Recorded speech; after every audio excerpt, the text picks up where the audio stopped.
Hello, everybody. Late stream tonight, but figured we get some time in.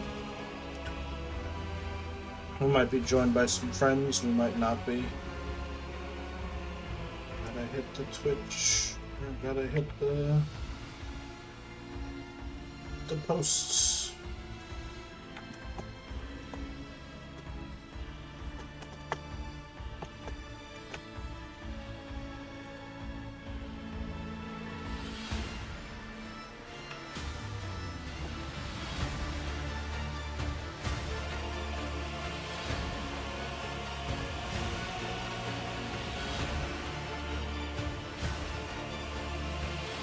Gotta hit all the posts, but no one ever reblogs. That's fine.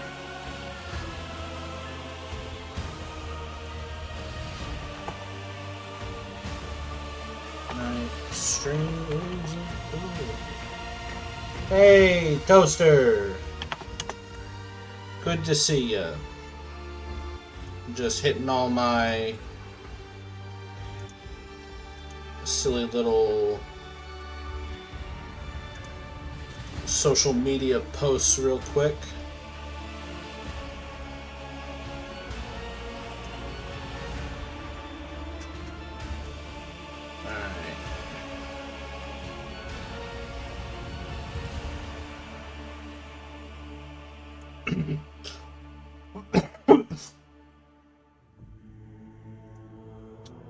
Alrighty.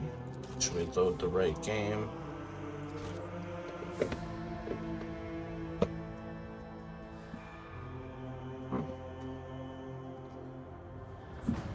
Alrighty.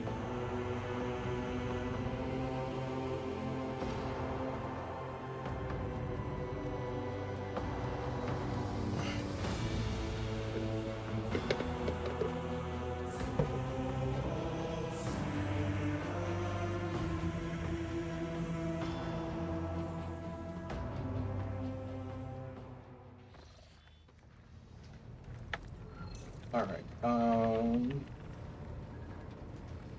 let me spin my camera around a bit. I don't think we have anybody to talk to this time at all, so I think we can literally just jump right into the action.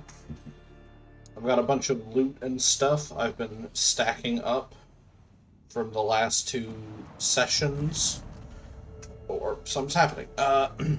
Lord Captain, sorry to disturb you. Victus pauses as if listening to something. It's pandemonium outside the bridge gate. One of the officers seems to be demanding an audience with you in person. I think I hear Master Wersarian's voice. In any case, I wanted to warn you in advance. Never mind. We're not going anywhere. Something always happening on this damn ship.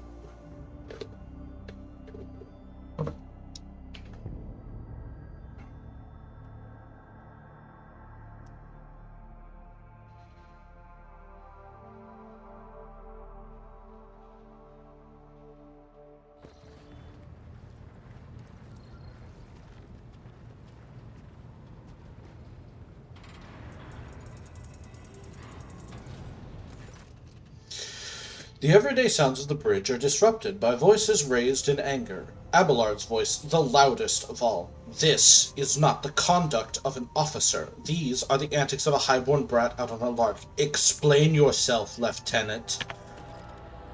The young woman standing before Abelard strives with all her might not to quail under the onslaught of her superior's anger. She falters, but then manages to look him in the eye and say, I apologize, sir, but I must speak to the Lord Captain. Very well, Lieutenant. You may address the Lord Captain, not least because I see you have already seen fit to disturb him. Your unauthorized appearance on the bridge and display of belligerence towards a higher-ranking officer will be logged on your personal file without delay. Lord Captain, Lieutenant Avrilevent requesting permission to speak on a matter of extreme importance and urgency.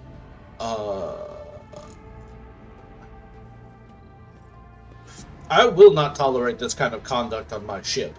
Abelard, assign the lieutenant an appropriate punishment. Lieutenant, you have 1 minute to state your business. Yes, Lord Captain, listen to my report and punish me as you wish, but all that matters is that you hear me out. This matter cannot wait. Any minute now, an assault unit will be dispatched to the lower decks on orders to crush the workers' strike by any means necessary, but I am convinced that that step is unwarranted, and that the crisis itself was provoked by the actions of one of the senior officers. Vent is almost trembling with tension as she delivers her speech, her face extremely pale. Abelard, in no hurry to intervene, lets out a skeptical huff.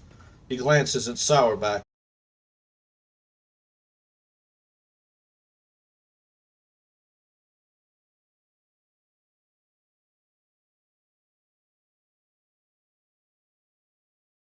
It is the Seneschal's role to ensure that I have always handled internal problems myself, so of course, when I received information about cultists hiding in the lower decks, I took the matter in hand. So long as I live, not one of the vermin who murdered Theodora von Valancius will find refuge on her ship. You were far too heavy-handed, Seneschal. Arrests, interrogation, mass punishments for entire sectors. It has driven people to the brink. Now there is a strike on the lower decks, in Depot 4 to be precise. 3 worker clans are involved, but many more are passively supporting them. The situation could degenerate into an all-out insurrection. But when I reported my concerns, the only response I received was an order to dispatch an assault unit and crush the strike with maximum force. Master-at-Arms, the ship's enforcers report to you, and yet you seem hesitant to provide your own perspective. Lord Captain, unlike Lieutenant Vent, I respect the chain of command and realize that it is not within my right to challenge my superiors. That being said, while I entirely share Master Warsarian's opinion on what fate Depot 4 deserves, I must note that this insubordination is a direct consequence of practices that he himself has introduced. Mistress Sourback, I see you have decided to follow the Lieutenant's example after all. Such behavior does you no credit.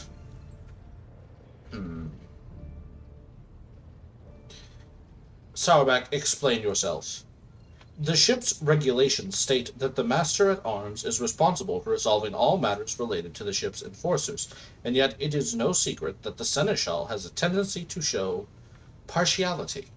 Those enforcers and officers whom he has deemed particularly promising are at times given permission to approach him for tutelage. I cannot deny Master Warsarian's experience and insight. The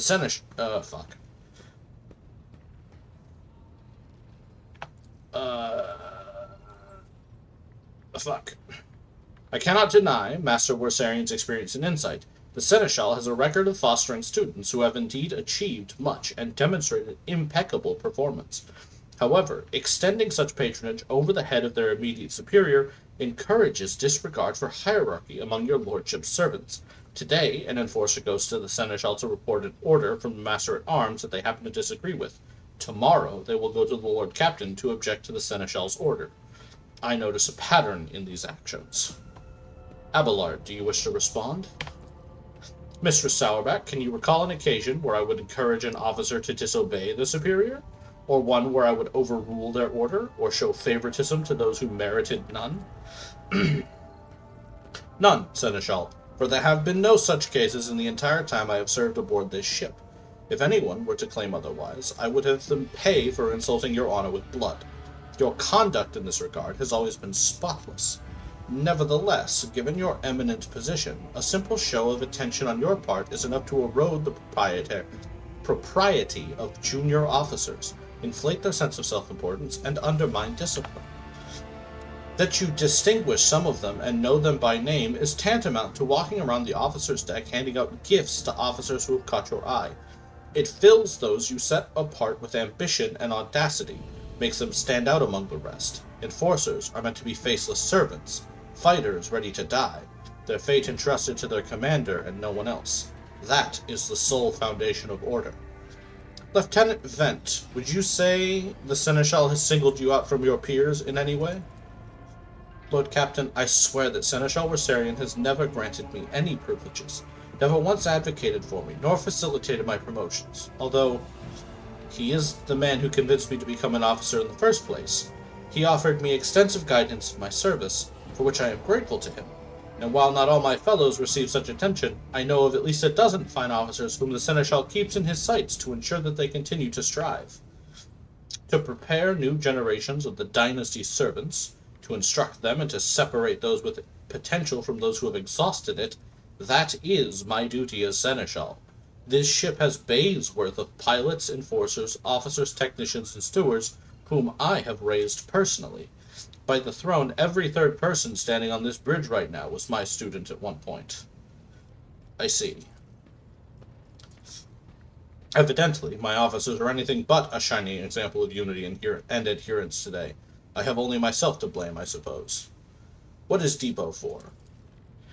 Depot 4 is one of the poorest sectors on the lower decks. It is home to clans of general laborers. They are not as valuable to the ship as the families who have served its specialized systems for generations. They are an easily replaceable resource, one which is now, more besides, giving succor to cultists and minions of the archenemy. Depot 4 is poor and troubled, but at worst that means drunken fights and illegal rotgut brewing. We have handled the workers of Depot 4 in the past. We would have done so again if the crackdown on Depot 4 hadn't been so harsh. And another important point to bear in mind, the problem is not limited to this sector. It is located on one of the most populated lower decks, and everything that happens there has a knock-on effect on all the neighboring sectors. Well, Abelard, what do you have to say to all of this? I see no need to add anything. I acted within remit of my authority, guided exclusively by the best interests of your protectorate and your personal safety. If you wish to confirm the rectitude of my actions for yourself, I have no objections. For my part, I urge the Lord Captain to go down to the lower decks, stop the assault unit, and speak directly to the people. You will see that they are not lying or harboring heretics. That way you will stop the uprising before it begins. Oh, ew. Ew, you want me to go down there? Where the poor people live?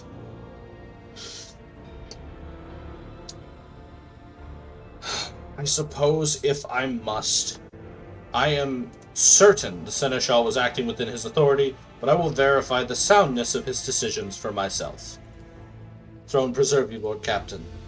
An enterprise bordering on the sophomoric, but please yourself, Lord Captain. However, I categorically insist that I escort you. Abelard, darling, my delightful 80-year-old man, I would never leave you anywhere. I would...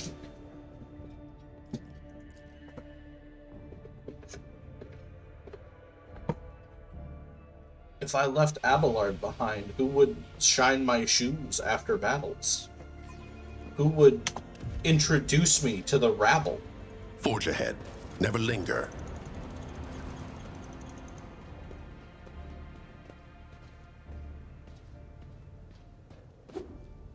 Someone kill that guy. Find and kill that guy. Abelard reflexively wipes the sweat from his brow in a startlingly human gesture, and a telling one, a rare moment where he allows his age and weariness to show through his armor-like veneer of self-assurance. The lower decks are an endless source of problems. Sometimes I dearly regret that we cannot replace all the locals with servitors. The people dared to disrespect a senior officer. Well, they would not have the chance to express such disrespect if we were not here, and if the situation had been dealt with by the relevant officers. It is a junior officer's worst failing to pass problems up the chain of command. I have never been able to abide it. I shall say it again. It was a mistake to come here on Lieutenant Vent's whim, Lord Captain.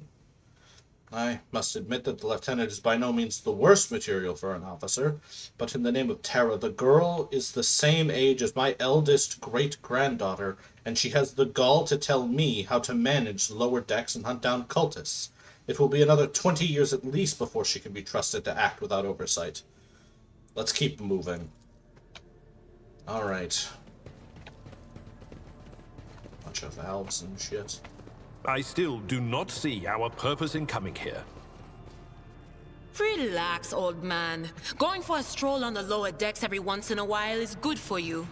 Lets you see how the simple folk live. I don't want to see how the simple folk live. I have no interest in the simple folk.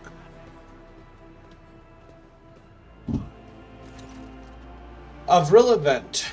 The sound of a heated discussion reverberates through the ship's bays. Lieutenant Vents of the ship's enforcers is barring the path of her superior, Master-at-Arms Jocasta Sourback, who has arrived clad in armor. Judging by their expressions and tone, the standoff has dragged on for some time already. Lieutenant, my patience is wearing thin. I have given you an order. Get out of my way. I cannot comply with that order, ma'am.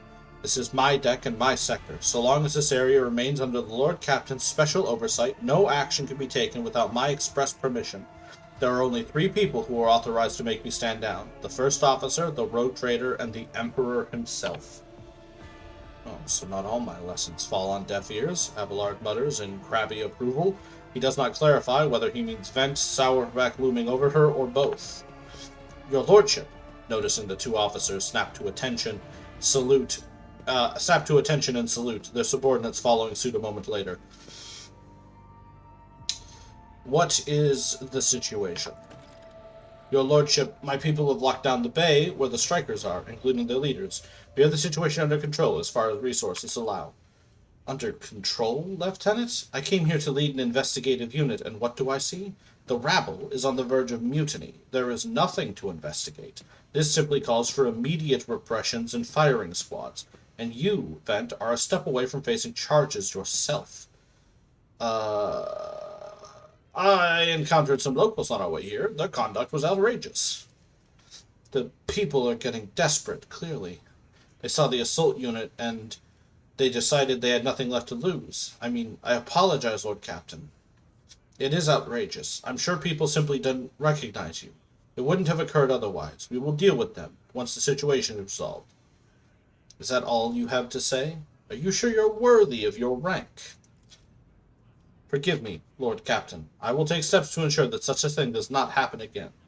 Take me to the strikers. Right you are, Lord Captain. Alright. Let's go fucking deal with this shit.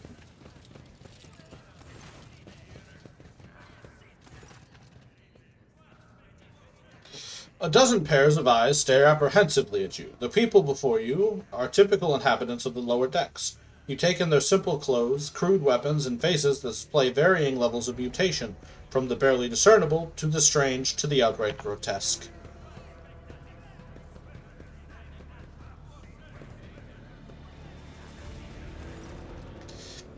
A whisper passes through the crowd, and you detect a mixture of fear, astonishment, and joy in their reaction. Finally, 3 people break away from the crowd, an elderly woman and 2 men. These must be the leaders. They bow clumsily before you. Lord Captain, you've come down to us. Tell me what is troubling you. Striking? That's news to us, your lordship, says a tall, thin man in worker's garb.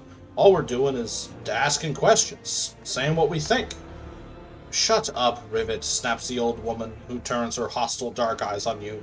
Here's the deal, your lordship. Your damned enforcers are all over us down here. They say they're looking for cultists. One wrong word and they're reaching for their batons. If they want to punish someone, they turn off the heat in the whole bays for a week at a time so we get sick and freeze. In my clan, 2 little ones died from inflammation in their lungs, all because of those enforcers. Argenta does not interrupt the workers, but you see the sadness well in her eyes when the children's death are mentioned. She quietly whispers a requiem prayer and makes a sign over herself. It's all true. Vent is the only enforcer who stood up for us. It's clear as day who had a mother from the lower decks and who grew up amidship and has no fellow feelings towards us. The grim man with a scarred face throws up his hands. Your lordship, we're no villains here. We're honest workers. Your servants. We've plotted no disorder. We went on strike openly, and now we've got guns pointed at us. All we're doing is asking to be allowed to work in peace without being harassed. Well, I mean, the persecution started apropos of nothing, you say? I was told one of you was found in possession of a cultist amulet. An amulet? What's that? The Guga they found on the dead drunkard? If it was something evil or forbidden, we sure didn't know. The enforcers just said they were looking for heretics among us, and anyone obstructing an investigation would be punished. But how could there be heretics here? We know our own people. There have been no new faces around. Definitely not. And if there were, we'd be the first to report them. And as for the amulet or whatever it is, they took it off a dead body. There are no cultists still breathing in our sector, that's for sure. But when that fight broke out, some enterprising folks looted the bodies. The boots they came back with. Nobody's ever tread these decks in boots so fine, I can tell you that. Seemed to me these cultists have better commanders than us. Oh yeah, those boots really were fine. There was no harm in taking them, right? As for the amulet, it must have been pocketed by someone who didn't know any better.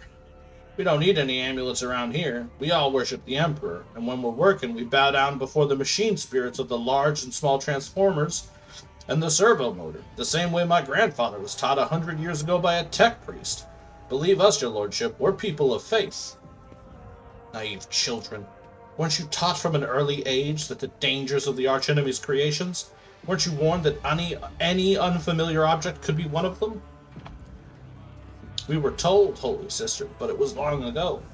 The last time we saw a confessor in our sector, it was just after I'd had my third little one. That is regrettable, but you cannot lay the burden of leading a righteous life on the shoulders of the Holy Fathers.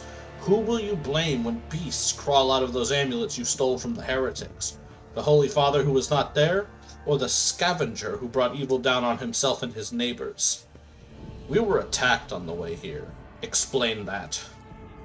Here's an explanation for you. The people have been pushed to their limits, and now they're lashing out.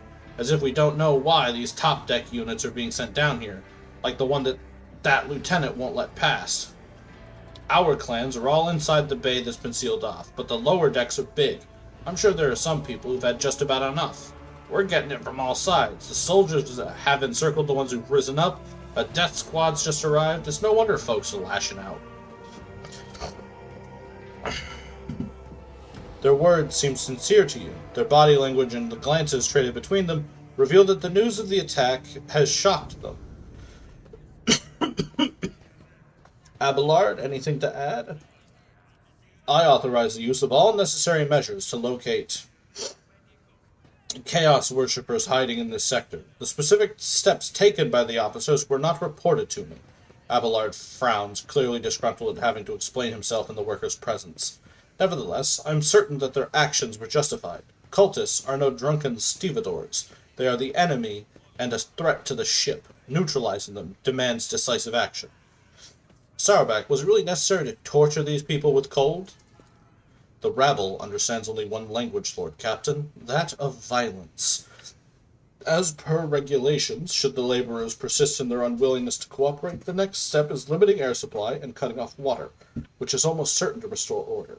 The peasants can grumble all they want, but in the end, they are the source of their own misery. All they have to do is bow their heads and fall in line, and the need for punitive measures will disappear. Yeah, hi Rio. Yeah, I was feeling unwell most of the day, but I didn't want to miss stream entirely, so we're gonna go as long as I can. Fine, what changes do you want? Oh, would you look at that? The exalted Lord Captain himself is asking us bilge rats what we want. Well, here's what. We want you to rein in your damned enforcers, to quit turning off the heat, and to stop battering everything that moves. No, that's not it. We want the enforcers gone, and we want to be armed. Give us arms, and we'll govern ourselves. We'll defend ourselves if these cultists do show their faces. I've been the leader of my clan for 20 years now. Getting rid of these club-wielding thugs can only improve things around here. You've gone too far, old man. They'll never let the maggots on the lower decks live without enforcers breathing down their necks. They probably even insist on enforcers on the upper decks, too. As for weapons, what do we need them for? Before the first day's out, we'll have someone shooting their neighbor out of stupidity or drunkenness.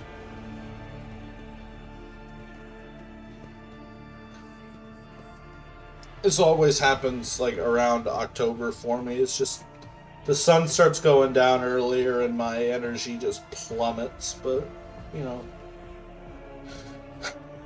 just gotta keep going.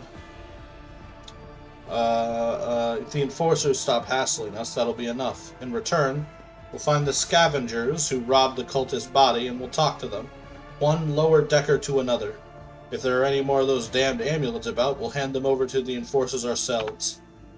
You speak for yourself and your clan, and I'll speak for me and mine. I don't want empty gestures. I want real change. They promise us the world. Oh, yeah. Have a good sleep, Swamp Rat. It's good to hear from you. They promise us the world now, but as soon as the Anointed One turns his back, these brutes will be on us even harder than before. All because we dared to speak out. The tall worker's eyes dart between the two arguing leaders. Every few seconds he opens his mouth as if planning to agree, but each time he falls silent, simply making vague noises of approval. Thoughts, Abelard? The story about scavenging for boots and accidentally picking up a heretical amulet doesn't convince me. These people were moments away from rebelling and possibly becoming minions of the arch-enemy.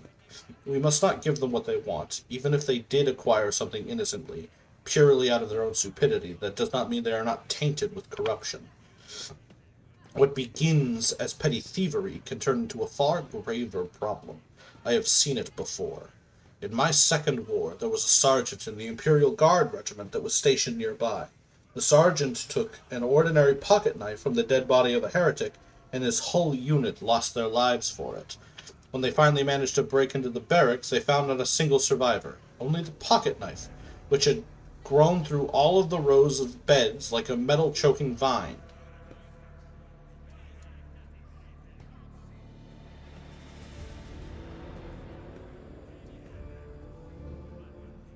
It's okay. It happens. It happens, rat. Which had grown through all the rows of beds like a metal-choking vine. So when it comes to scavengers, malcontents, strikers, or whatever they'll turn into next, my verdict is simple. Give them no quarter. Master of Arms, where do you stand? Give the rabble a grox, and they will take an agri-world, Lord Captain. They only understand brute force, and will interpret any concession as a sign of weakness. Giving them weapons and recalling the enforcers would be folly. It would only be a matter of time before we had a full-scale mutiny on our hands. You have failed to convince me of your trustworthiness. This unrest ends now. No, Lord Captain, I swear my loyalty to you. I beg you, have mercy. Curse you. Yes, Lord Captain.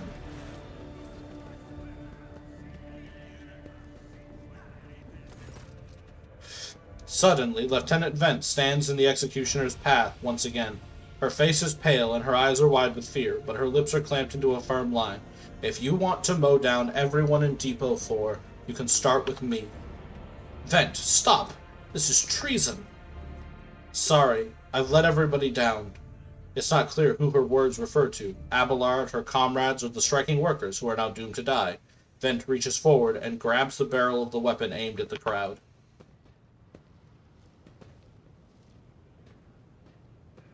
Challenging me was a mistake. Oh. I didn't realize this was gonna be a fight.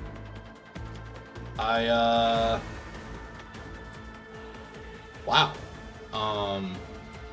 This is not gonna go well for any of these people. Kibellah, Abelard, everybody else kind of back up. Cassia. All right, well, here's the thing, folks. Here's the problem. So we're gonna come here. We're gonna blood oath this guy. I feel nothing. We're Fear nothing. Gonna do a, what is this called? A brutal strike on all four of these guys. Let thy blade be drenched in blood, and thy blessing Just flow through my veins. Fucking utterly annihilate them. Jump I to shall here. not fail. Sword dance. Killing brings me no pleasure. Jump to here.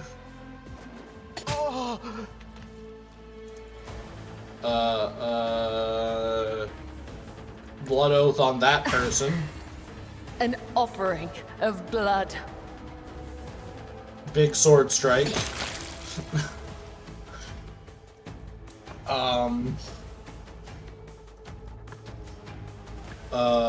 Blood oath. You. Jump to here. Come. The other side awaits. Blood As oath. the You. tenants demand. Jump to here. Death is a blessing. Blood oath. As You. honor ordains. Jump to here. Blood oath. You. Jump to here. Blood The oath. You. shadows will see it done. Jump back to here. Killing brings me no pleasure. Jump back to here. I cannot serve you in this way. Alright. Easy enough fight. All we needed was Kibellah. Just Kibellah. Definitely a fair and balanced, definitely like a fair and balanced character class, to have,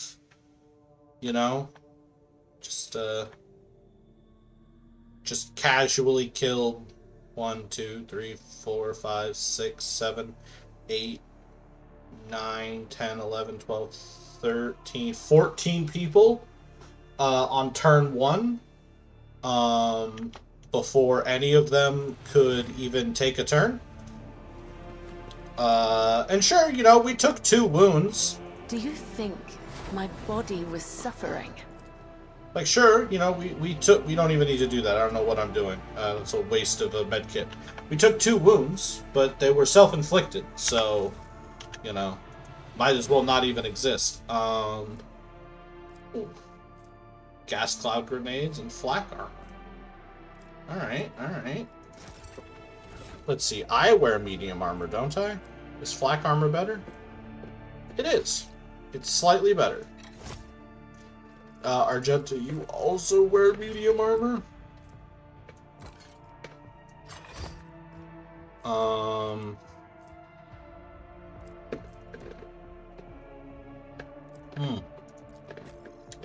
Abelard, have your gun back. And also your blood pact. Your bloody pact. This is literally just so that he can get extra AP. But it's good to have around. This...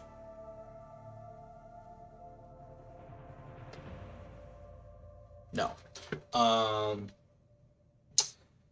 But yeah, alright. Marching ahead. Right, Vent also died. We got her stuff. Oh, she had like a kind of unique auto gun. It's got slightly higher rate of fire than a normal auto gun. I'm not particularly interested in it, though. Alright, so we're actually going to send that to cargo, send those to cargo. You are going to get a gas bomb. You're going to get a gas bomb. You're going to get a gas bomb. Good to have gas bombs on hand. Those are useful. Anyways, now that this little insurrection is dealt with,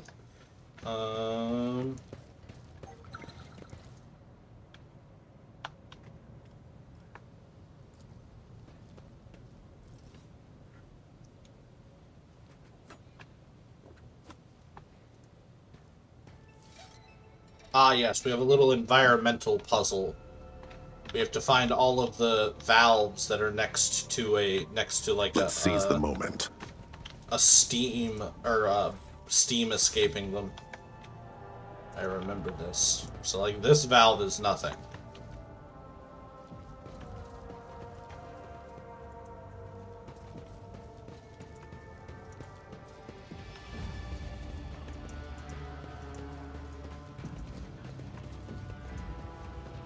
This valve.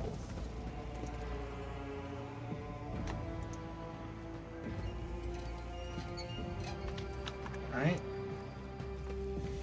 And then we're going to come over here and Abelard's going to want to talk to us.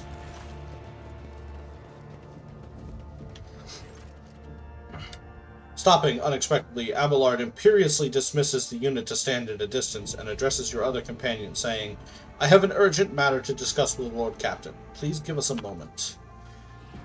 Well, are you pleased with your investigation, Lord Captain? You made a harsh but necessary decision, but before that you danced to the tune of a panicking junior officer. You put your life at unnecessary risk in the midst of a potential uprising, and your actions triggered everything that followed. If you hadn't given Lieutenant Vent false hope and then snatched it away, she wouldn't have snapped. You had no business going anywhere near the lower decks. Is that how you see your future at the helm of the Von Valancia's protectorate? There is certainly some truth to your criticism. I should say so. You simply needed to trust me. I would have handled the situation myself had you not decided to intervene. Remember Lord Captain Theodora. Do you think she ever set one slippered foot on the lower decks? No, she did not. Such matters were left to myself and the junior officers, while she dedicated herself to her grand designs for the Protectorate, as any true strategist and rogue trader ought. Well, maybe if Theodora had spent more time on trifling matters, she wouldn't have wound up dead. There is a new Lord Captain aboard this ship, and I will not repeat her mistakes. I commend your decisiveness, but I am uncomfortable with introducing new protocols in the midst of a crisis. And I lost my temper, Lord Captain, and I believe I ought to explain myself. The prosperity of the Protectorate is not just an empty phrase to me. I left the Navy for the chance to see it flourish. It was the most momentous decision of my life. I did it because I saw in Lord Captain Theodora's deeds the sign of true greatness. Rogue traders do not simply forge new routes and capture worlds. They create order out of anarchy. That creative impulse was entirely lacking during my time in the military. So I left behind everything I had known, everything my... Have a good night, Rat. Sleep well. Everything I had known, everything my family had known. I come from a long line of officers, and I embarked upon this incredibly reckless venture. Lord Captain Theodora entrusted me with all the concerns she had no time for. She would go off on her flagship for long periods, to distant frontiers on scouting voyages, and the advancement of the entire Protectorate rested on my shoulders. And then suddenly, everything that had been built over years and years began to quake, rattling like a flimsy hangar on a seismically active world. One of the senior officers betrayed us. The rogue trader was killed, and who knows what is happening on the planets. I tell you this honestly, without fear of appearing weak. All this has come as a grievous blow to me. I am not panicking or grieving, because I cannot allow myself to panic or grieve. I am duty-bound to aid the new rogue trader, to aid you, to find your footing as quickly as possible, and to do that I must insulate you from problems that in the past have been dealt with by tried and tested procedures set out in the ship's regulations. Procedures that were established long ago and have functioned smoothly for decades cannot suddenly be deemed excess to requirements.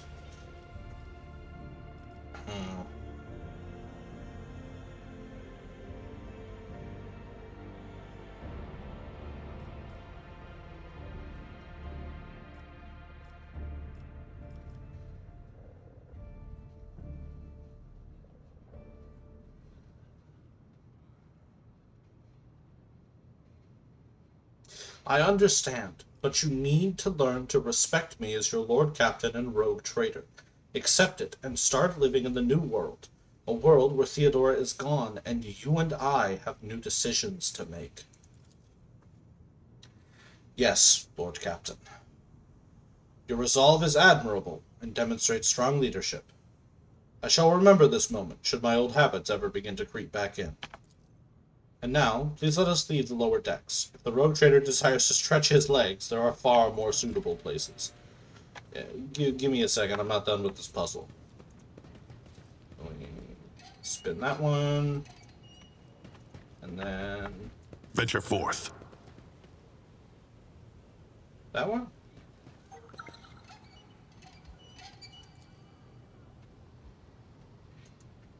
I don't think this one is one we need to spin. Must be in here.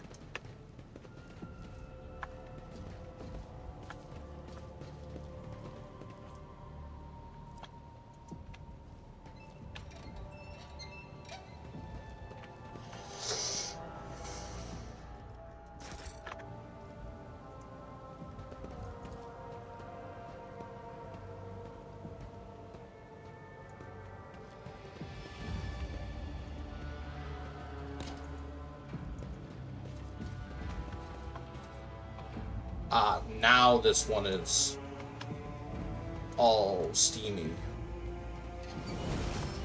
Excellent. Now that was easy. Ooh, some grenades. Sweet. Alright, and we hit a level up. I'm actually going to wait to do that until we're back at the bridge. Onward to victory. Because once we're on the bridge, I can level everybody up.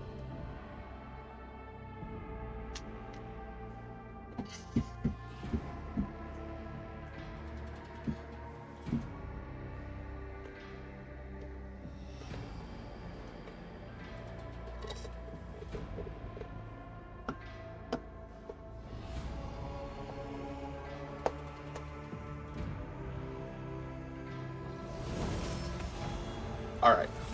Hit these level ups real quick. We get officer shit. That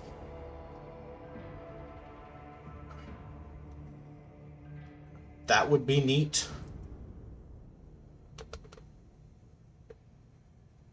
That would be neat. Wow, these are all really good. We're gonna take during the extra turn, all their non-attacking abilities cost -1 AP. Kibellah gets her Death Waltz upgrade.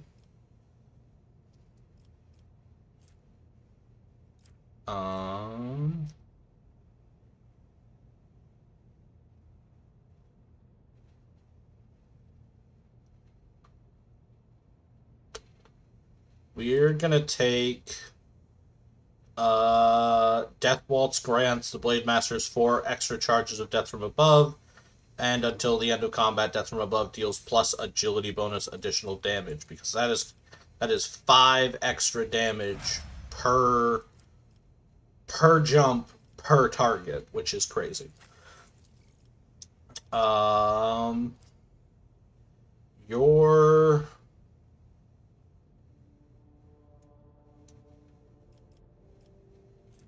You're gonna take all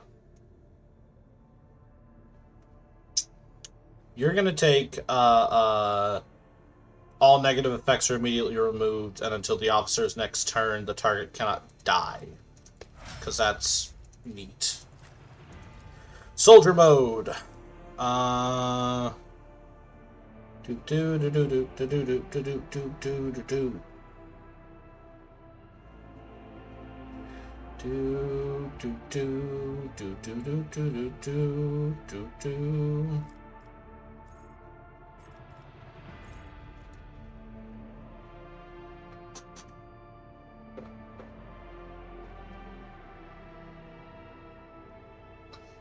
Do do do do do do do do do do. Honestly, I think we're gonna take until the end of the soldier's turn. Each of their area attacks deals additional damage equal to the number of attack targets. Because with her flamer, that means that she could do like 3 or 4 flame shots and, you know, hit a bunch of people with them and get a bunch of extra damage because she's hitting a bunch of people. You're going to get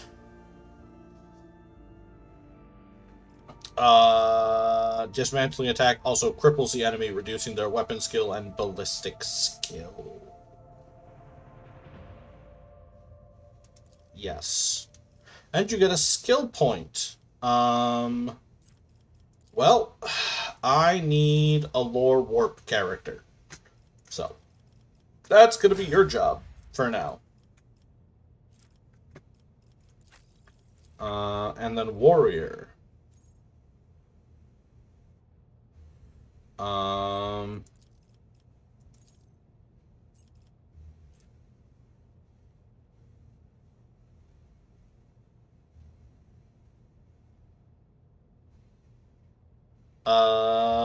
We're gonna go.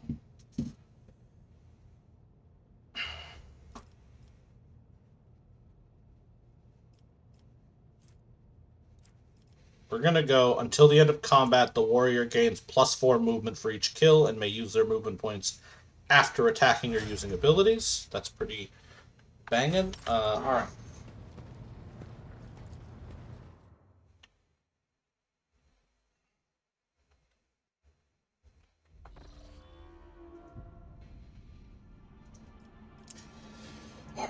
Continuing on our way to the Thunderfang. Alright. I'm only giving you things you really like. So. Hey, Harley. Hi, Braden. How are you doing? I'm doing all right. We did some we did some D&Ds. Yeah. We did the D&Ds. Harley, how goes and the? We ended a little early so that Justin could go to bed at a reasonable hour. So he could do his early voting. Yeah. Well, that's good. It's good to vote. Yeah. I have my mail-in ballot on Monday. Right now. I have my mail-in ballot. I got to put it in the. I have to trust the fucking postal service though. Ain't that just the worst? Yeah, I know. Just so gassy. Might as well grab the Mozilla pattern auto gun just so I can give it right back to them. Alright, so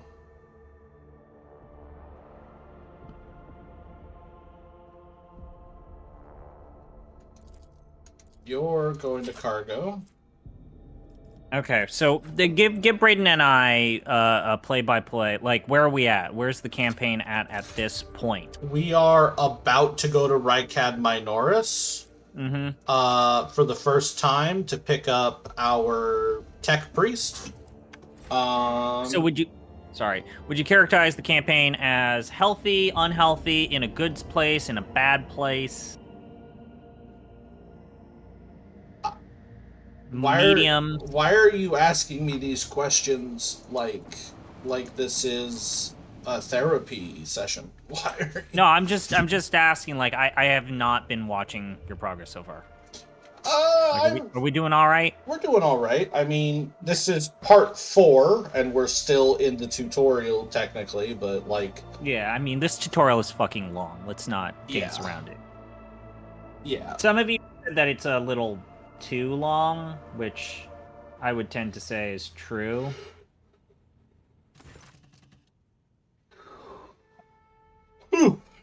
As the ship makes its way through the star system, a strange fatigue falls over you. Your eyelids grow heavy, and the quill you have been using to draw up yet another order falls from your hand.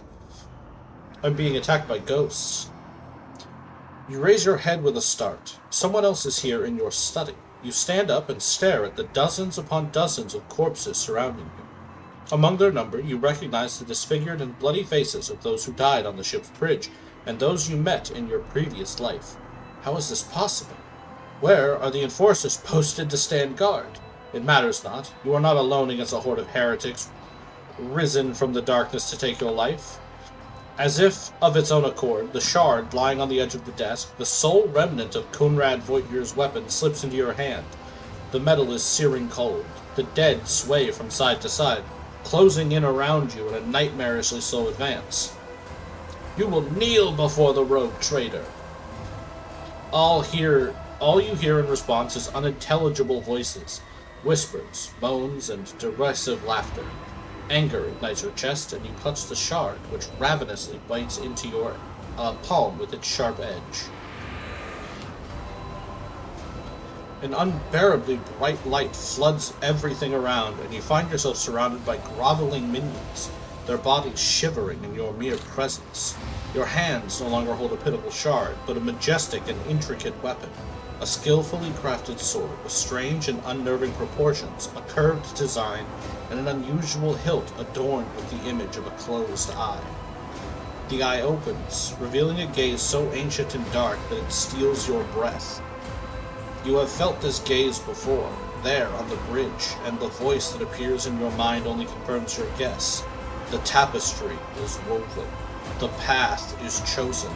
Accept your fate, champion. Now, I have been doing dogmatic for the most part, but What was your reasoning for that? I figured I'm playing a noble-born officer. Dogmatic just seems like it would fit the best. That's probably true. Yeah. But also, I kind of want the weird demon sword. Yeah, I would not throw the demon sword away. I don't know what your playthrough, like roleplay wise, is about, but I am the sword's master, not its servant. You feel the sword's immense weight pulling you down. You resist its will for a moment longer, before collapsing to the ground to the sound of odious laughter. The strain is such that you fear your back could break at any moment. Vogue, the first dawn, is hereby woven into the tapestry of your fate. Seek the second dawn in the hands of she who rises above its future dominion. The former aspirant fell, and thus the new one will become the chosen of the Weaver of Destinies. Make mortals serve you as their god, and become the vessel of the Edge. That sounds like heresy. Yeah. I mean, that right there, that sounds like some heresy, bud. You sure that the Emperor would appreciate that? God, what? Yeah, are you like a fucking hillbilly Part- now, Chief? No, I'm that's a Midwest. Midwesterner. Oh, now don't What you know? what if someone from the Inquisition had that accent? Hey there, bud. Hey there, folks. I'm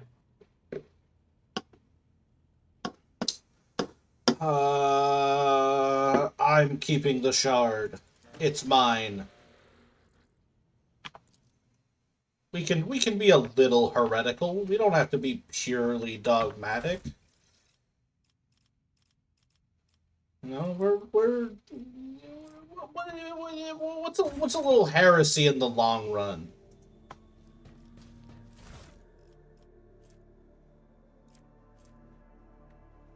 Oh shit! I totally forgot about those. The little DLC bits.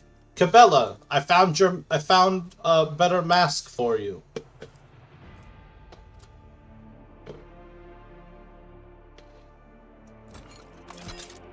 Yeah.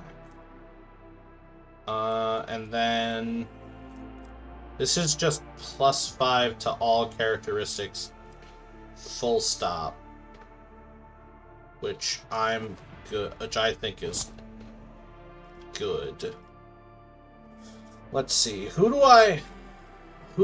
is gonna benefit from +5 fellowship per enemy nearby?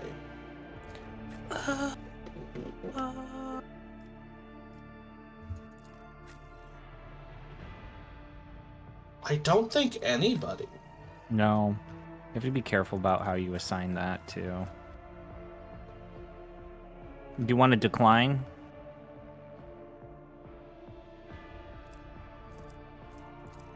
Add to cargo. Add to cargo.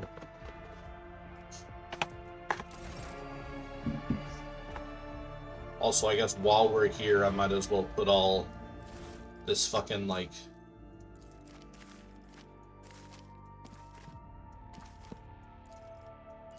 quest stuff I can't use in my... Nope, the blade shard stays with me.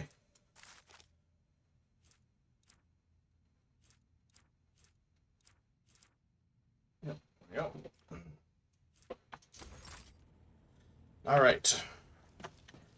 Fourth time's the charm. Let's go to Rykad Minoris now.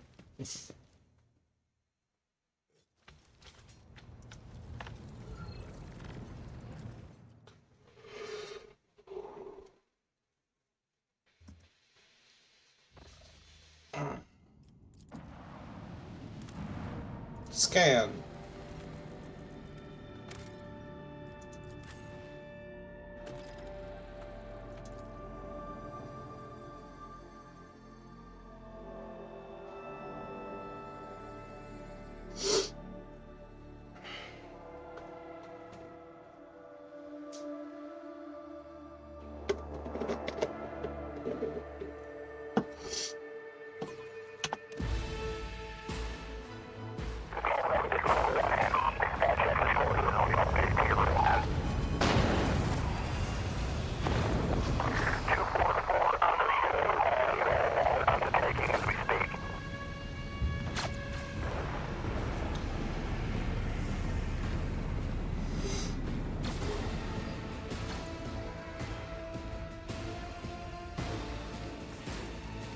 The starport greets you with the din of ordnance and the smell of explosives tickles your nostrils.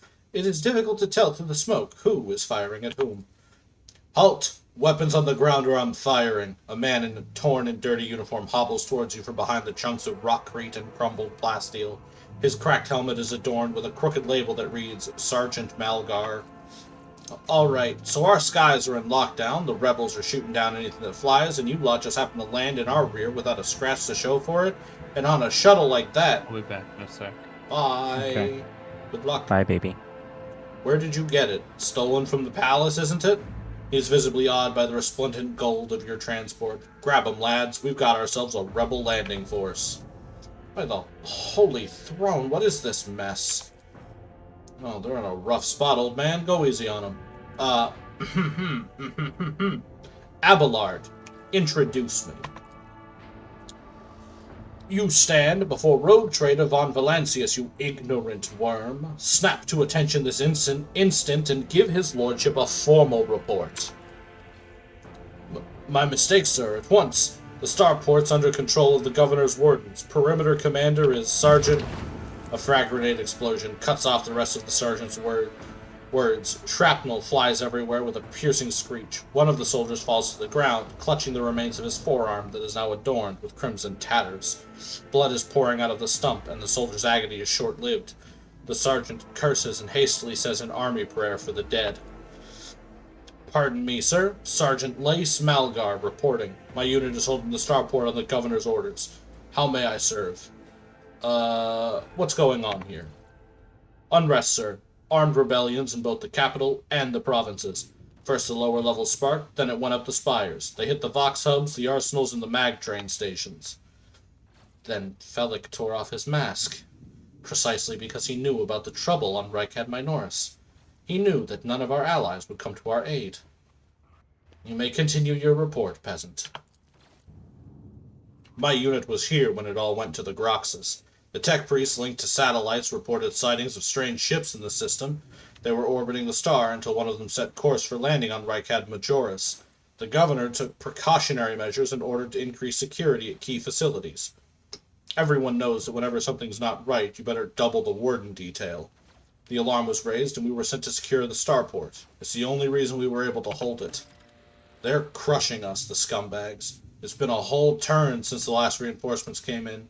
We're running low on ammo, every other fighter is wounded. I don't know how bad it is in the streets, but they'll drive us out of here any minute now. Now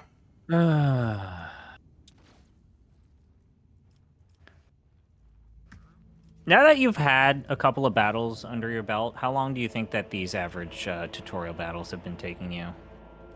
Well, because my first couple, I feel like it took me about, I'm going to be very honest, like my first couple of battles, like really trying to comprehend them, it took me like an hour. And then over time, I think I got that down. But not as much as I thought I would get it down. So, have you played it all since the new DLC came out? No, not at all. Oh, I just skipped through a bunch of dialogue. Has it gotten better in that regard with the new DLC? I mean, you're gonna see some fucking shit happen in this next fight with Kibellah, I promise you.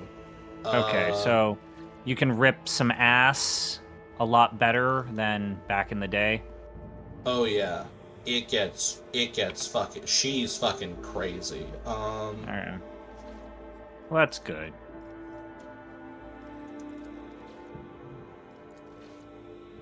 Alright, so let me just run around and grab up. Forge ahead. Never. I will say that she's crazy, but also she's incredibly complicated. And if you don't do things No, I'm aware. exactly the way, if you don't do them exactly the way they're supposed to be done, it's very easy to fuck up your combos with her. But Welcome his all right, embrace. so Abelard, Show them no head to the mercy. front. It just occurred to me, I think Kibellah's in the wrong spot in my she is absolutely in the wrong spot in the formation. Okay.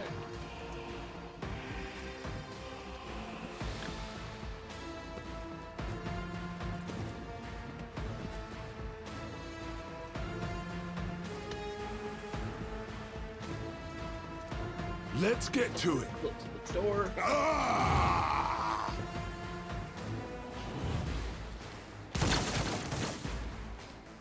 Out of my way. Here we go. Hold on.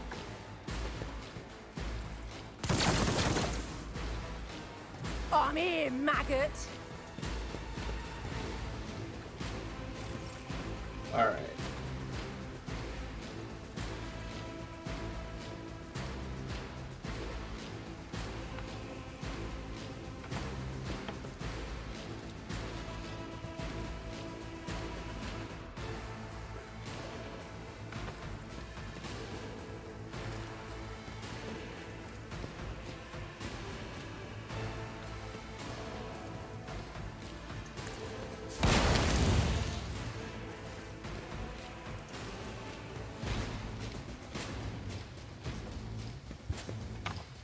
Mm-hmm.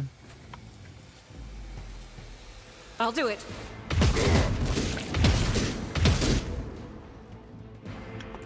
Let's make it quick.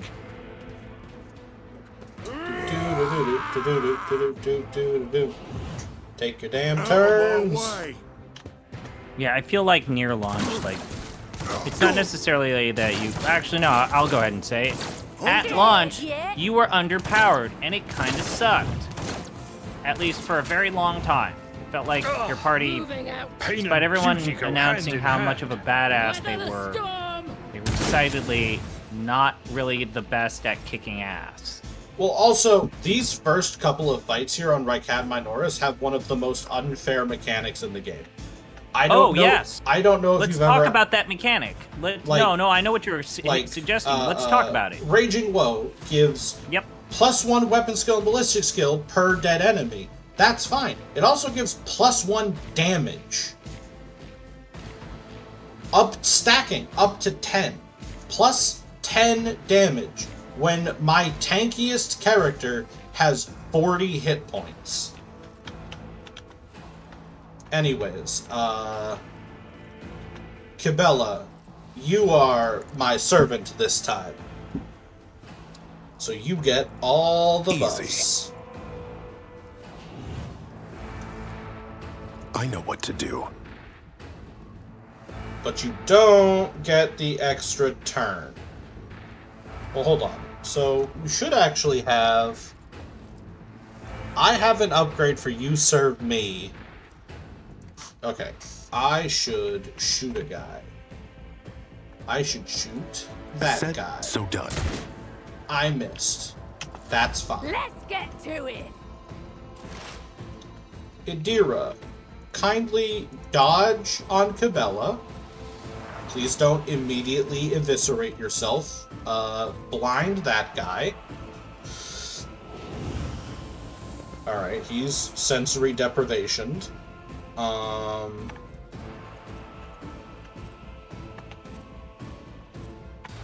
Is there anybody I could scream at to get an easy kill?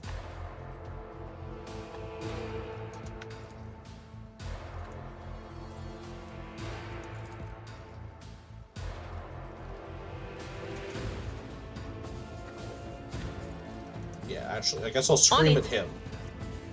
Be gone. Ah! Yeah, okay, he died. Oh, right, of course he died. I forgot. I get, he failed his test, so I get Mind Siege. Abelard. Abelard, you're gonna go take care of these guys over here that are, okay, go over there, hit Reckless Strike, charge him, parry, Reckless Strike, just shoot that guy. Brace for impact. That's fine. Actually, also, we're gonna hit Crimson Rage on your offhand weapon so that we can also hit Deer. This item, this knife you get for doing the DLC quest, the first DLC quest that is how you get Kibellah, is insane. It lets you trade 25% of your HP for an extra action point. Yeah, okay. Which on Abelard might as well be free because he doesn't ever take damage anyways. Yeah, I could see how that would be useful. Yeah. Cassia. You're going to hit Reveal the Light on, also on Me? Kibellah. If you insist, Lord Captain. And then you're going to give Argenta an extra turn, I suppose.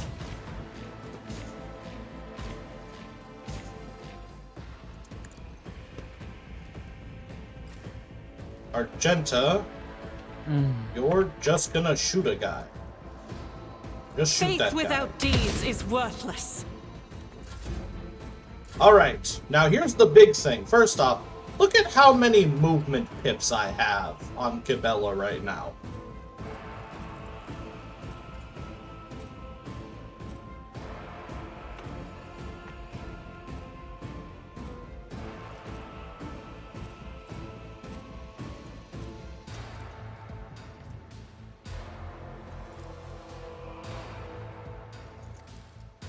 Alright, so we're going to go... We're gonna go here. We're gonna oath this guy. So I damage myself by 9 to put a blood oath on this guy, so that when I kill him,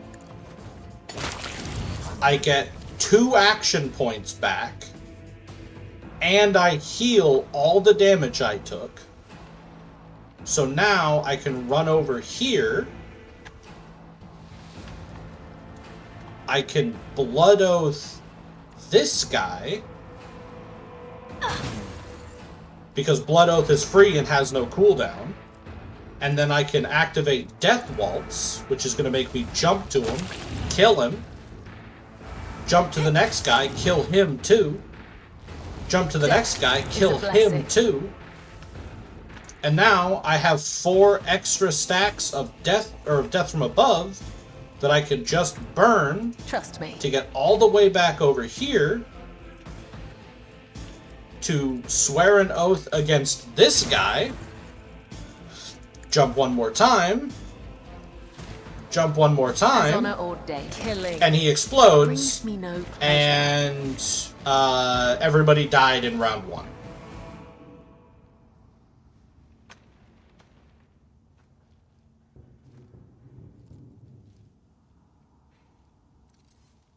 Did we get all that? Should I do it again? Yeah.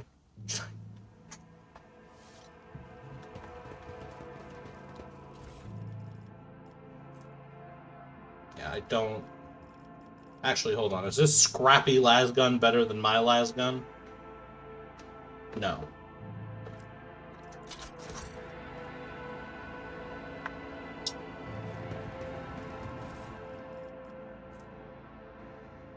The real problem starts to arise when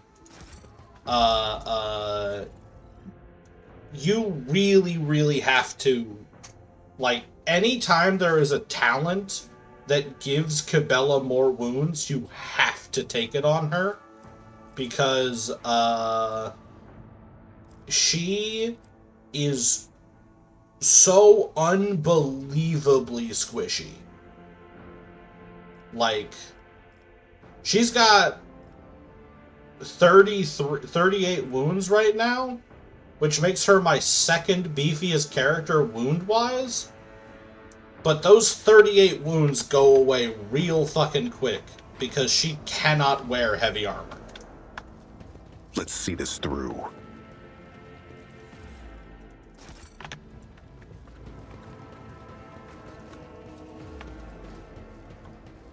Always striving for greatness.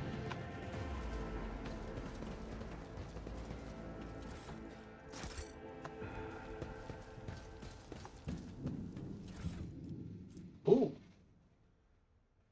Ooh, oh. Oh, that's mean. You know what? Nah, not worth it. Marching ahead. I'm not So, giving... Harley, What's up? how much do you like Toy Story? I mean, I like it fine. I watched all the movies. Would you ever consider having a, you know, a very well-made Buzz Lightyear space robot action figure with, you know, the ability to say lines from all the movies that Buzz Lightyear starred in and can move and do all of the things that Buzz Lightyear does in the movies? Would you buy that? No. Let's say that you said yes. How much would you pay for a realistic action figure of Buzz Lightyear? Now, okay, again, are we Don't look it up. Are we talking Buzz from the Toy Story movies, or is this also Buzz from the Buzz Lightyear movie? Not the Buzz Lightyear movie. This is like the actual toy that, like the toy, like the iconic Buzz Lightyear from the movies. Okay. Okay. Looks exactly like the toy. How much would you pay for that? How tall? Yeah. How big? How much would you pay for that? How big is it? It's about the same size as like the actual toy. Like it's bigger than a Funko Pop. It's like it's a decent size, right, Brayden? Yes. Yeah, it's about the size of Buzz Lightyear in the movies. Now remember that now Disney has created an entire demographic of people adults who will buy anything. Disney adults. Yeah, okay. Disney adults. You're not a Disney adult, but you have to factor that ever so slightly that this is Disney. Okay? How much would you pay? Let's say that you like Toy Story. Okay. How much would you pay for this Buzz Lightyear figure? Okay, so it's a little toy robot of Buzz Lightyear. No, it's a big-ish robot. It is the same one-to-one size as like the figure's size in the animated movies. Right, which was just a little action figure. It's a weighty toy, let's just say. Okay, fine. It's how much do you think this how much do you think this thing costs? Like maybe what? Like $200 because it's a robot? Okay. All right. So now let's say you're a super fan. $200 for something that is intended for adults and enthusiasts of Toy Story. $200 sounds okay. I would say maybe still a little on the low end, considering like Brayden and I know how much Nendoroids and like anime figures go for. The kids, they love Buzz Lightyear. So it's a collector's item, Harley. Now I've made this a collector's item with a limited edition status. How much, you are the company, how much would you charge for this now? Your corporation mindset. You are Bob Iger.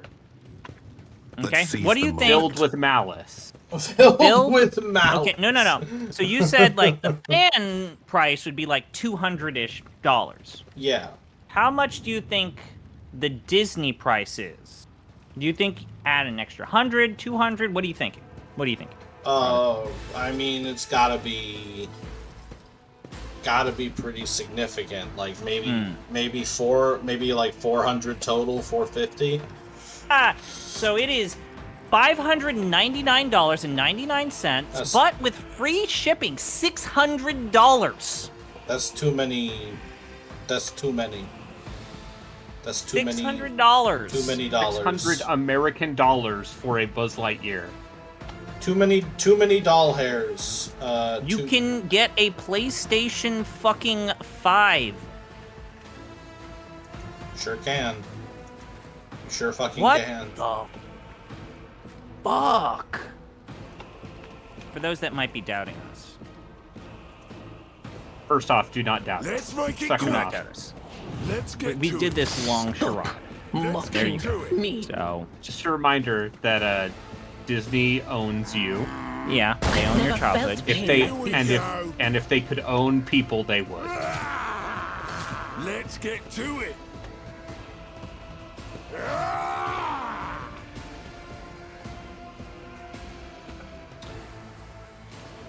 So, Braden, have you seen the trailer for the new, sorry, I'm having a brain fart here. Rejoice in battle! The new Hugh Grant kidnaps Mormons and puts them in his torture dungeon movie. Oh, I've heard about this. Yes. Heretic, As the Yeah. Emperor commands, I year act. 24. Yeah. Apparently it's getting good reviews, but what if I told you the movie is not airing in the state of Utah? I wonder why.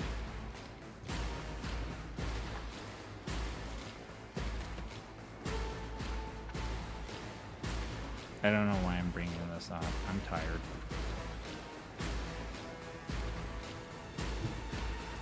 Being here is eating into the time that I should be doing things that are more responsible. Let me read one listicle. Read that listicle. Doubt is for the weak. Will make you feel better about yourself. Will Mhm. make you feel better It about actually would. eating hippie food. God, I Let's ate get so many to it. vegetables. My stomach actually hurts. Out of my way. Okay, wait. You know what? You know what? Let's see what the gamer thinks are the 13 best strategy games. I think the gamer. I think ChatGPT doesn't care. Okay, do you And want neither does the person who you did the two? prompt. Do you want 13 best strategy games on PC or the 7 best strategy games with no combat? I will do my duty. Harley, Harley, what do you want? I mean, I'm gonna be honest with you. I like the listicles. I'm gonna probably tell you to read them both. Okay, okay. So I'm just going to say the number and then the game, and when you want clarification or me to read more, I will read more. Otherwise, I will just move on to the next place.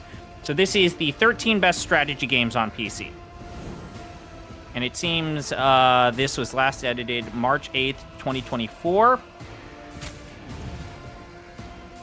It says, whether you want to make a peaceful spacefaring civilization or you want to try your hand at being a World War II general, strategy games are there for you. As PCs get more powerful, it's easier for developers to pack more and more into a single title. There's never been a better time to boot up your PC and dive into the strategy genre. But looking at these new titles, key on new, so I'm going to guess that this is not a classic or a retro strategy. It's not going to have a lot of retro strategy. Although I think that maybe there's Command & Conquer the remaster, but let's start it off. Number 13, Age of Empires 4. That's actually a pretty good pick. A dance of blades. They're also and still supporting shadows. the game, right? Yeah. Yeah, they're still making stuff for that game. I forget if it's like World's Edge or Relic at this point. I think like Relic made the base game, and then World's Edge has done all the subsequent like support work. But all right, this is a bit of a. I don't know how I feel about this one. Number 12 is Terra Invicta.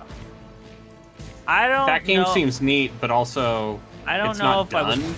It's not done. It's also impenetrable for newcomers. It's from or the anyone. Long War people, so of course it is. I also think like there are better space strategy games. I'm gonna hope if you put Terra Invicta on this list, there's going to be some home worlds. Okay, number 11. I shall not This is fail. ChatGPT speaking, huh? Number 11's Gear Tactics. Gears Tactics. I mean, that Gears game's Tactics. not bad. It's very much... Gears Tactics is a game that, if they ever made a sequel, it could be great. future on the But it's not great. But it's not great because they did not commit But of course, to if they wanted that game to have be more of an XCOM or have a linear story focus. I feel cold. And now we're in the top 10, and number 10 is Endless Legend. Sure. That's... I mean, I guess if you're not going to go What an retro, you unfortunate can't turn of necessarily fate. put Alpha Centauri on this don't- list. I wish I liked Endless Legend. I really don't. I really don't. I mean, But every single time I try to play Endless Legend, I'm just like, yeah, I get bored. I mean, all of I these get factions so are bored. cool, but boy, this combat sure is boring. And I don't. I really just don't like the randomly generated quests. Oh, that's so funny. That's fucking wild. What happened? So there were 4 enemies over here, and I killed them all with a single lightning arc, except this guy. And the pain channeling ability that I have on Adira makes it so that overkill damage goes to the next most wounded target. So it actually skipped these 2 guys who were closer, and all of it went over here to the dude Kibellah was fighting. Cool. Okay. He just randomly exploded for no reason. Now I think it's time for us to pull the knives out. Number 9 is Into the Breach. I think that game is well made. I also think That game is a chess puzzle. And like every combat encounter is a chess puzzle. every combat One encounter in that game is a exact chess code. puzzle. It feels like it I'll is do it. a puzzle to be solved and not a strategy to be worked out. Okay, now I would say that we have our first entry where I actually do agree with this. Number 8 is Crusader Kings 3. Sure. Number 7. I mean, I'm not a huge fan of the game in its current state, but I can't disagree. Number 7 is StarCraft 2. Sure. Okay, so this is very odd. So they put this one above Crusader Kings 3. So they put Victoria 3, sure. as number 6, above Crusader Kings. I don't know. It's newer, so ChatGPT thinks it's more relevant. Yeah. Number 5 is Civ 6. Sure. Number 4, XCOM 2. I will not. Oh, really? Faith without deeds is worthless. Number 3, Total War Warhammer 3. Sure. I think that the problem is that Total Warhammer 3 is a game that is... Onward to victory. I like it. Harley, you like it. Braden, you like it. It's pretty Yeah. But, it's sold millions of copies. yeah, that game is fucking penetrable at this point. I know how to play it. But that's because I have literal decades of codified, crystallized Total War experience. Yeah. Yeah. I would feel really bad giving Total Warhammer 3 to someone. I'm actually currently I'm currently playing through a multiplayer campaign with a friend of mine. I am at your service. In Total War Warhammer 2, and we are running into some This wound fucking will make a fine scar. some fucking shit We'll in that find a way game. to repay you. Yep. I think that the end crises are still kind of fucked depending on which ones you get. Especially with certain factions. Some factions just have completely fucking half-baked, like, fucking awful mechanics. Stay sharp. Like, the state of Empire is all over the place. Like, Karl Franz is not in a good spot right now. He really isn't. Bretonnius sucks. Ugh. Ugh. Aranessa makes no Ugh. fucking sense as, like, a vampire coast. Oh, God. So number 2 is Hearts of Iron 4, and number 1 is Stellaris. I'm Okay, sorry. yeah, sure, Hold whatever. on. What was this listicle again? I feel like I Top lost. 10 PC strategy games. The top 12 PC strategy games. Putting Hey, Stellaris guess what? as They're number all one. SEO. Okay, what's the no combat list then? Oh, I see. 7 is Surviving Mars, see this through. Frostpunk. That is bullshit. There is so much dying and death in I Frostpunk. see what others do I mean, not. there's no combat, though. Yeah, tell There that might to as the well be. tell that to Emperor the favors me 14 people today. I fed to a polar bear that one time. That's combat, Never Braden. doubt me. That polar bear, what it does to my people.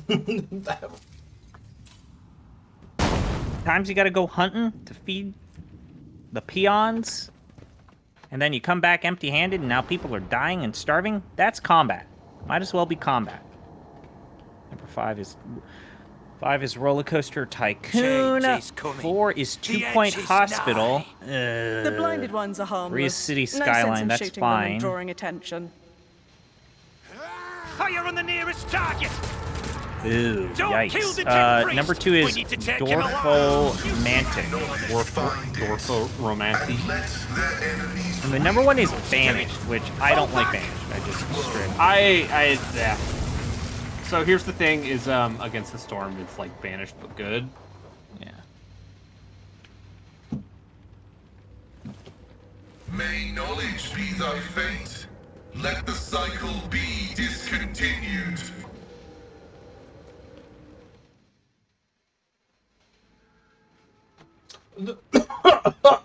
Hi, Pascal. Not another step.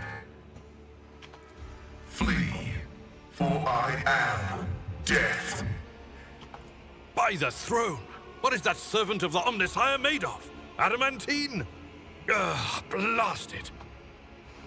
Abelard, this is no time to lose your composure. Present me.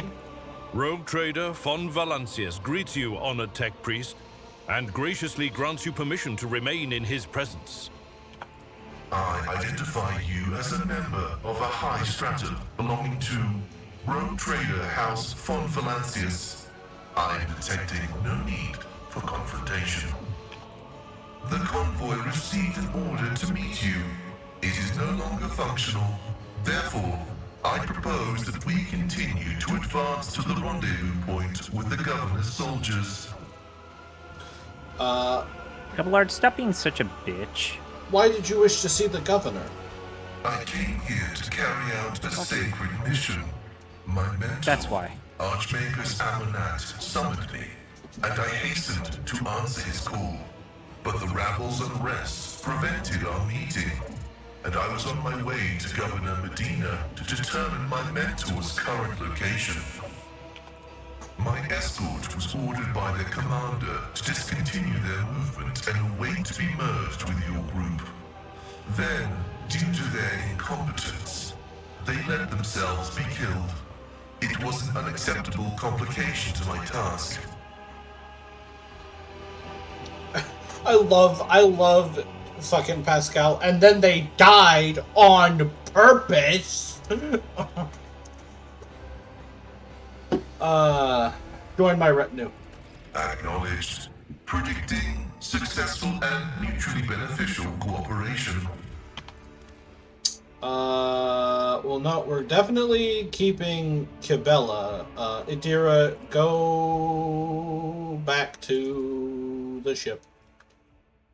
Because I don't need 2 operatives.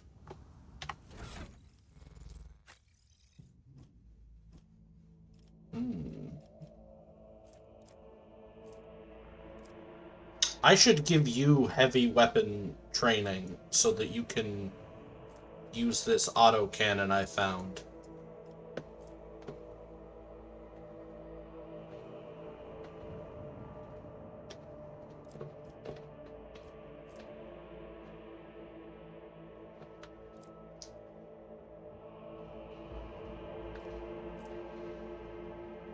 Yeah, you know what? Fuck it. Alright, obviously we're going to give you a little bit of intelligence. And then this is a...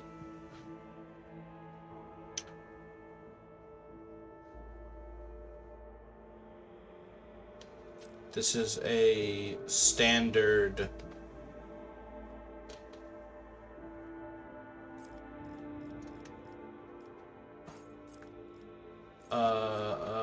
where is it? Where is it? Heavy weapon proficiency. You're going to take Uncanny Sight so that you can provide exploits even if you can't see the enemy.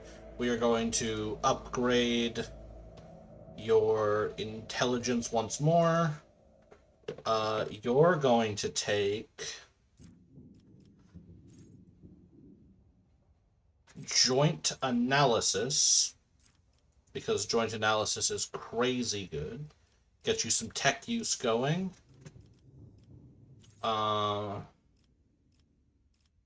Where is...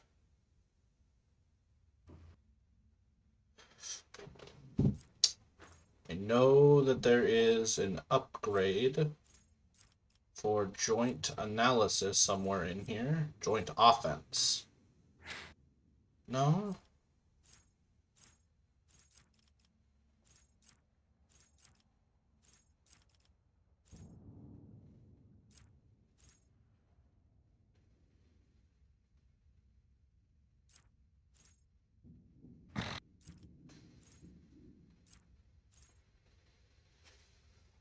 I guess we will get Tide of Excellence. And then from here, we can take...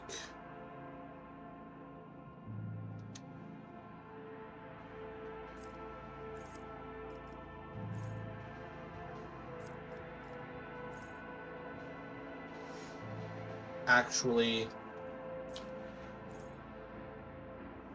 Alright, drop Uncanny Sight, actually, because I need this for something else. I need...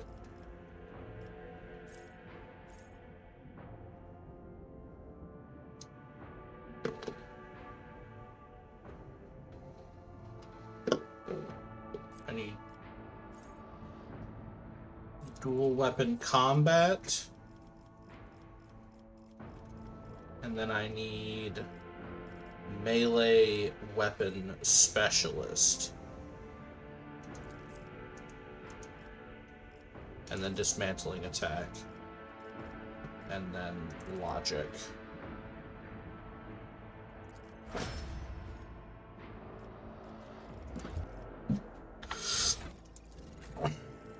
All right.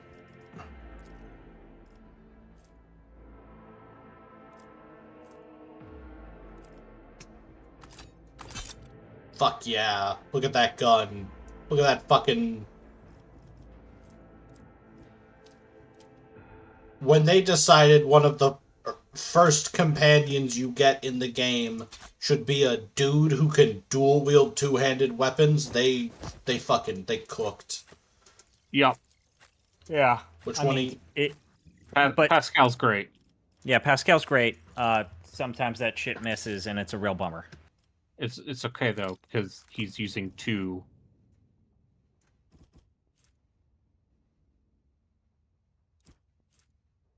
Have you ever played a tactics game that tried to like get around dice rolls, or that like yeah? It was... Have you played any of those? I mean, have any of the alternatives to 80% doesn't feel like 80% been good for you? I mean, it's there's Chaos Gate. I was gonna say Chaos Gate. Because Chaos Gate, you know, the...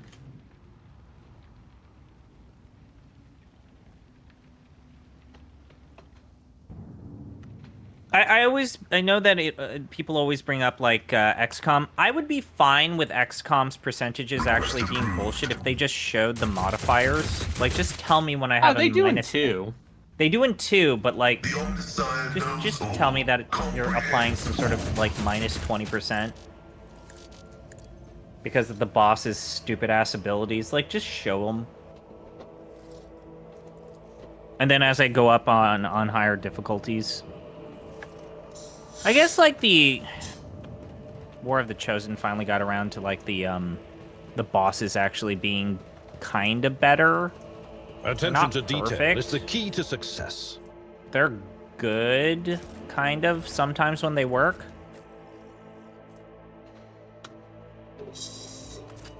Better bolt gun. I'll take that.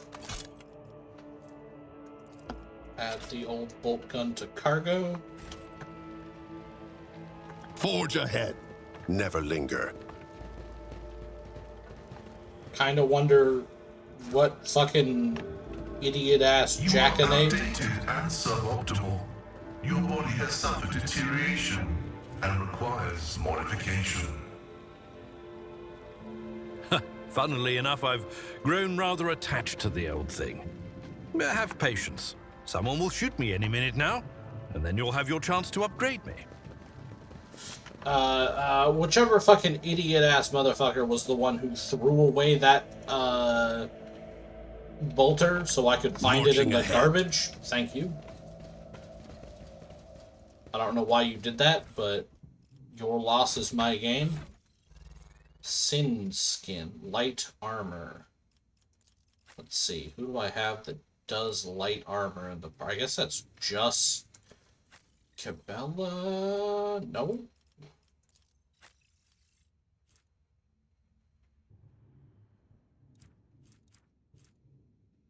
Yeah, I guess that goes on Cassia.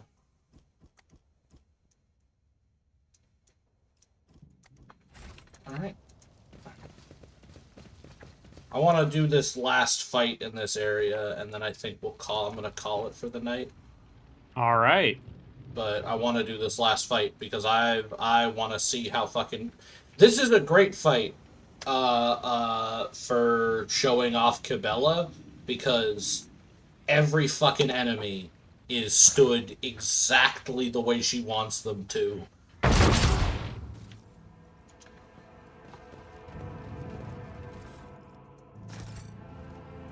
Activate the turrets. The machine god grants me insight. Another battle demands our attention. Oh, good. And Kibellah gets the first turn. I genuinely don't think I need anyone besides Kibellah for this.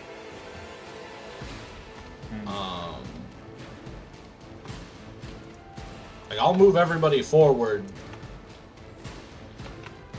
but I am not expecting to need them even slightly. So, I mean, maybe for these two over here that are kind of on their own, but here's what we're gonna do, folks. We're going to walk to here. We're gonna blood oath. Death comes in silence. We're gonna blood oath the rebel gunner. We are going to death from above to here, which is gonna kill our guy. We are gonna blood oath one of these dudes. Fuck it, we're actually gonna blood oath two of them. I will not die in dishonor. We are going to blade dance. Okay, we killed one of our blood oath targets. We're going to blood oath. How far can we jump? Can we jump to here? We can. We're gonna blood oath this guy. Aim for the heart next time. Jump to here. Death is a blessing. We're gonna blood oath this guy. Jump to here. There is only death. Yours or mine. We're gonna hit this guy. All day. We are gonna blood oath this guy. Tenets demand. Jump to I here. shall not fail. Blood oath this guy. Kill him. He's already blood oath. Jump to here. Killing brings me no pleasure. And I'm officially out of people I can kill after killing all but 3 enemies. Oh no, I'm not! Ha ha ha!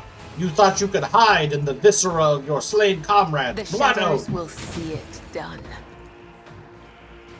Jump on that motherfucker! Ah.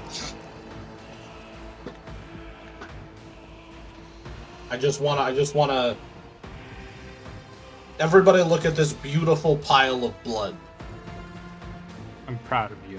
This used to be 20 people.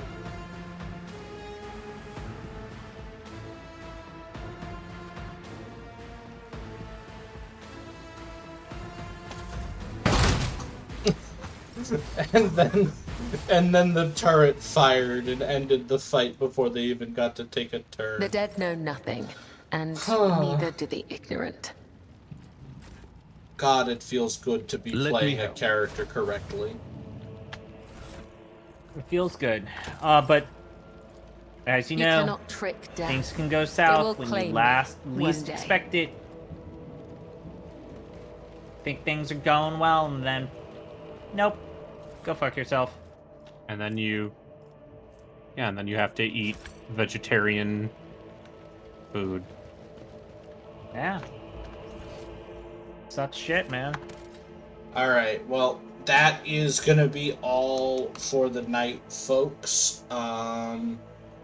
I will be back Monday morning with some more Rogue Trader for you all. I hope you all have a wonderful night. Thank you for being here. Remember to hit that follow button. That's right. And If you don't, I'll hunt you down. Ignore him. Remember to stay hydrated. Have a good night, everybody. Drink some goddamn water. Drink some goddamn water.